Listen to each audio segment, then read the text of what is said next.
안녕하세요. 3월 13일 월요일 부추교육학원입니다. 오늘 제가 마이크를 켠 이유는 아, 우선 첫 방송이기도 하고요. 첫 방송인 만큼 어떤 주제로 선정할까 고민을 굉장히 많이 했는데 우선은 최근에 가장 많이 들어오는 질문에 대해서 좀 답변을 좀 첫 방송으로 주제로 띄우고자 마이크를 켰습니다.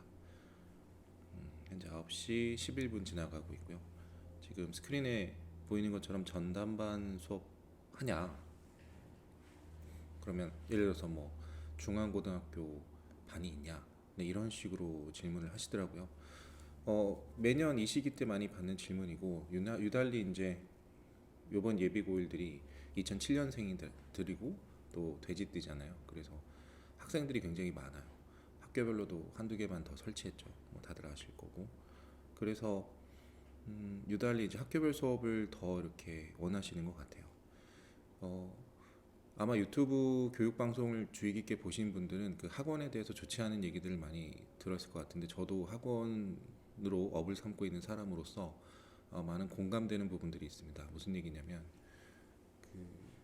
아이들이 그 한 반에 심하게는 뭐 근데 몇십 명씩 앉아 있죠. 요즘에 그런 케이스가 좀 드물긴 한데 오히려 그것을 이제 역으로 이용해서 많은 이유가 있지 않겠는가라는 그런 역질문을 하면서 부모님들에게 이제 설득을 많이 시키는데요. 결론적으로는 효과는 저는 굉장히 떨어진다고 생각합니다.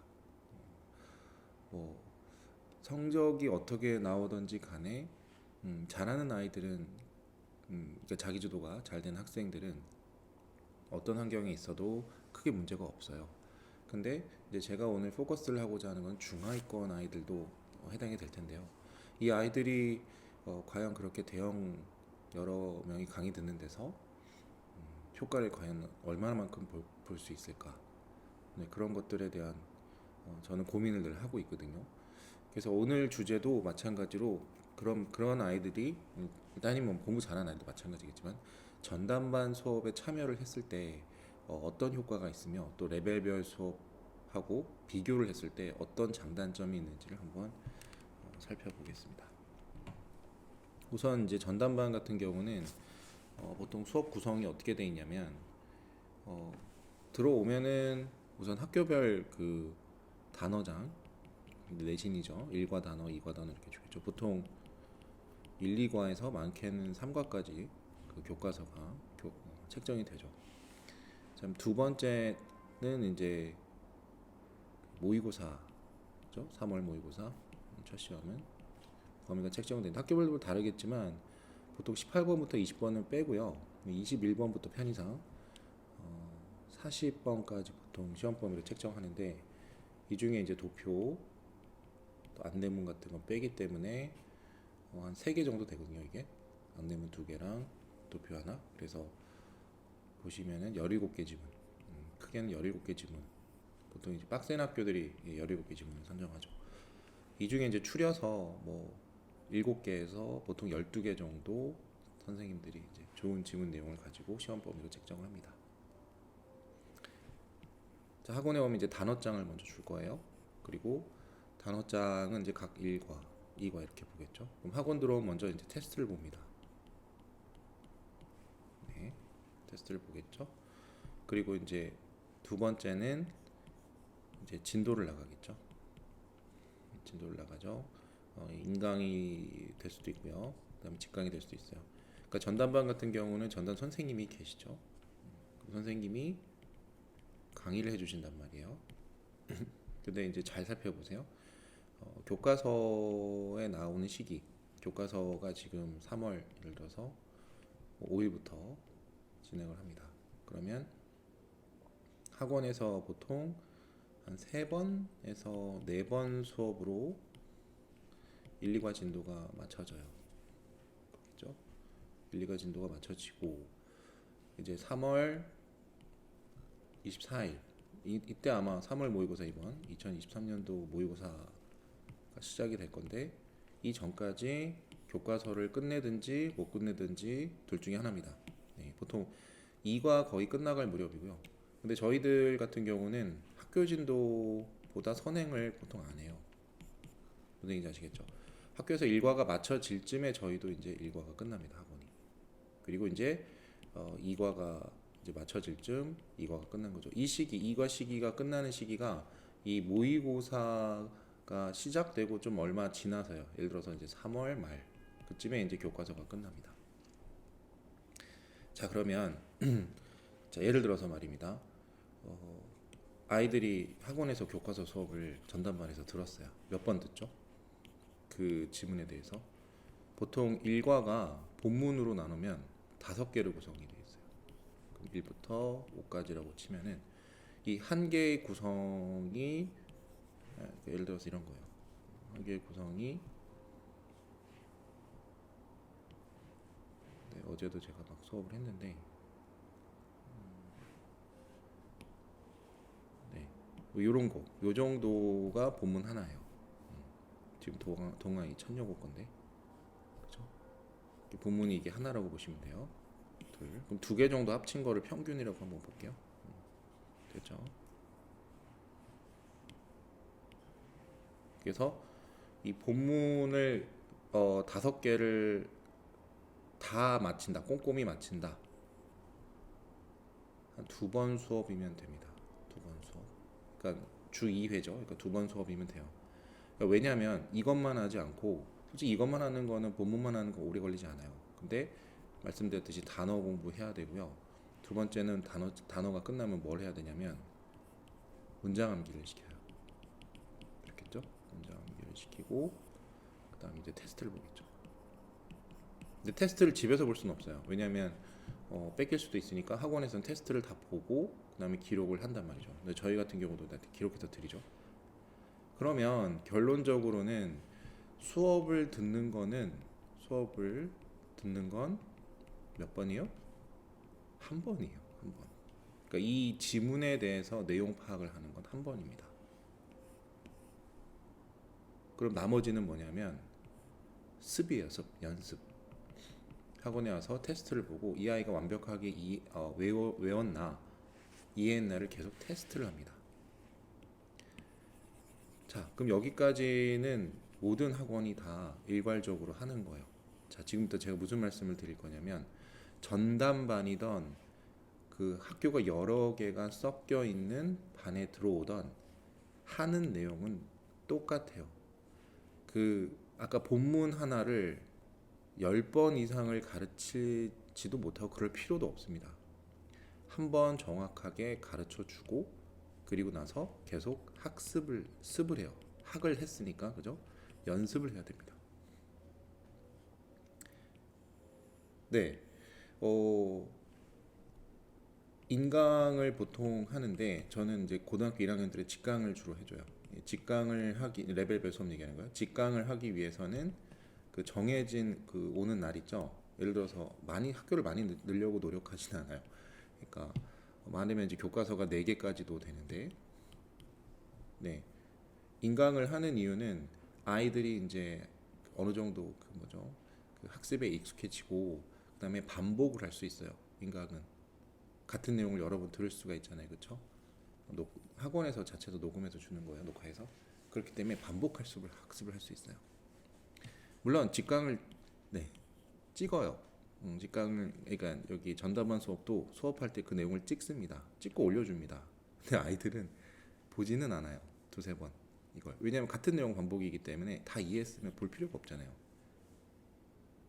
네.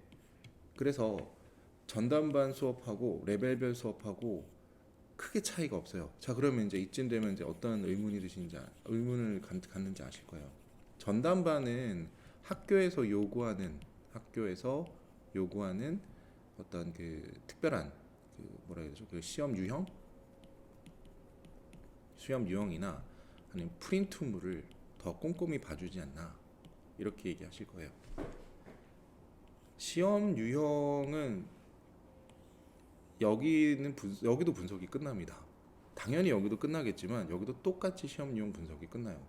그리고 이제 다 외웠으면 이제 그때부터 슬슬 기출 문제를 풀리는데요. 학교 기출 문제는 많지 않아요. 그 해당 학교 기출 문제는. 그리고 유형 파악도 이미 끝났습니다. 시험 유형은. 이거는 똑같이 진행합니다. 이게 결국은 뭐냐면 학원 내에서 오답 시간을 얼마나 확보를 해주느냐가 중요해요. 무슨 오답 시간이요? 개별 오답 시간. 그러면 이 전담반 수업에서의 개별 오답 시간하고 레벨별 수업 시간의 개별 오답 시간하고 다른가요? 예를 들어서 여기 20명이 예를 들어 중앙고 아이들이 듣고 있어요. 그죠? 레벨별 수업은 저희가 10명으로 제한해 둡니다. 그 여기는 틀린 게 다 달라요. 틀린 게 다 다르다고요. 여기도 틀린 게 다 달라요. 그죠? 그러면 결론적으로는 2배예요, 2배. 여기 오답해 줄 시간 2배로 있어야 돼요. 물론 똑같은 문제를 띄워놓고, 그죠? 똑같은 문제를 띄워놓고 질문을 합니다. 그죠? 그러면 얘들아 여기 화면 볼래? 이 친구가 이거 질문했는데 이게 이런 뜻이야? 라고 얘기해 줄 수 있습니다. 그죠? 근데 문제는 말입니다. 아까 얘기했지만 레벨에서의 문제예요. 이 20명이 같은 레벨이 아니에요. 많게는 1등급부터 진짜 5등급까지 한 반에 다 있습니다. 그러면 1등급짜리들이 질문하는 게 가장 어렵겠죠. 당연하죠. 그죠? 1등급 받을 아이들이. 그럼 이 아이들이 질문한 거에 위주로 수업이 진행이 될 거예요. 5등급짜리 아이들은요, 뭘 질문할지도 몰라요. 미안한데. 얘네들은 단어하기 바쁘고요. 문장 암기하기 바쁜 아이들이에요. 기출은 무슨 아무 소용이 없어요. 그래서 이 전담반 수업에서 1등급짜리가 질문을 했어요. 그죠?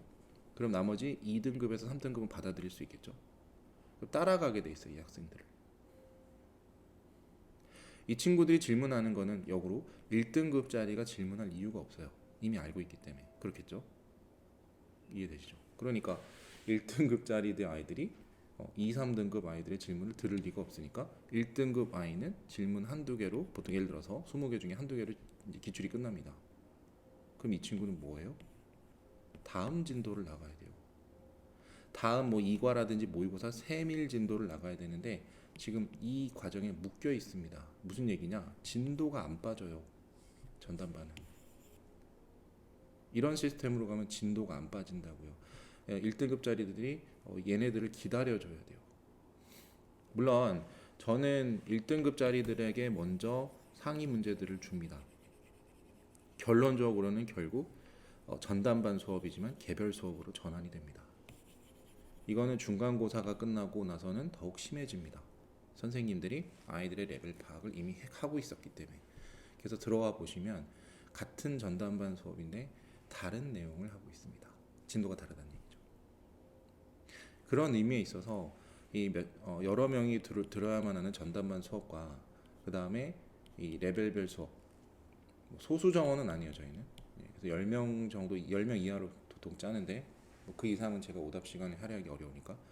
근데 이건 극심한 차이가 있는 게 아니라 별 차이가 없어요. 별 차이가 없어요. 됐죠? 분명한 장점은 있죠. 전담반 수업이. 왜냐하면 안심이 됩니다.